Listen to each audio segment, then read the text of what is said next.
প্রিয় শিক্ষার্থী, তাহলে এবার আমরা 2 নম্বর আলোচনাটা দেখব।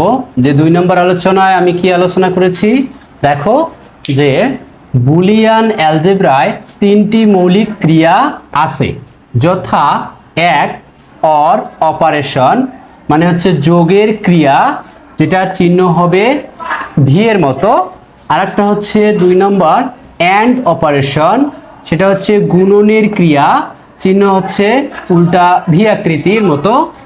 আর 3 নম্বর হচ্ছে নট, এটা হচ্ছে অপারেশন, হচ্ছে কি পূরকের ক্রিয়া, চিহ্ন হচ্ছে এমন।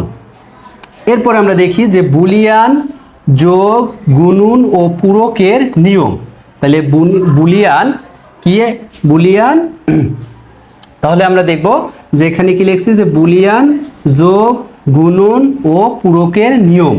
তাহলে আমরা যোগের নিয়ম দেখব, গুণনের নিয়ম দেখব, আর হচ্ছে পূরকের নিয়ম দেখব। তাহলে অর মানে হচ্ছে যোগ, অর মানে কি করা, যোগ করা। তাহলে বুলিয়ানের ক্ষেত্রে অরের যোগটা কি রকম হবে, তো আমরা দেখি যে 0 প্লাস 0 ইকুয়াল হবে 0, 0 প্লাস কত, এটা হচ্ছে কি 1 ইকুয়াল হবে 1, অর্থাৎ 0 প্লাস 1 ইকুয়াল হবে 1, 1 প্লাস 0 ইকুয়াল হবে 1, 1 প্লাস 1 হলেও হবে 1। এটা হচ্ছে বুলিয়ান কিসের নিয়ম, যোগের নিয়ম। তাহলে এটা আমাদের একটা লক্ষণীয় একটা বিষয় হচ্ছে এটা, যে 1 প্লাস 1 হলে 1 হবে।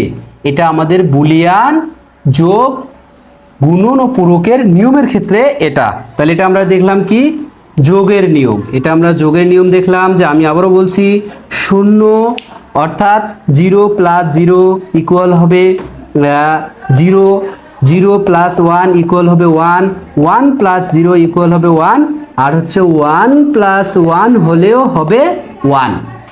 তারপর হচ্ছে অ্যান্ড বা গুণনের নিয়ম, অ্যান্ড বা কিসের নিয়ম, গুণনের নিয়ম।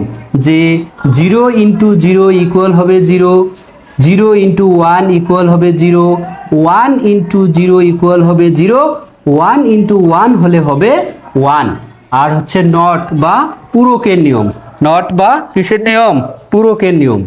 যে 0-র উপরে হচ্ছে পূরক, অর্থাৎ 0-র উপরে হচ্ছে নট, তার মানে হবে 1, 0 নয় তার মানে হচ্ছে 1, আর 1-এর উপরে হচ্ছে নট মানে পূরক, অর্থাৎ 1-এর উপরে যদি নট থাকে তার মানে 1 নয়, তারপরে 1 যদি না হয় তাহলে কি হবে, 0 হবে। তাহলে এটা হচ্ছে আমাদের কি বুলিয়ান যোগ গুণন ও পূরকের নিয়ম। আমি একটি বক্স বা একটি ছকে এই 3টি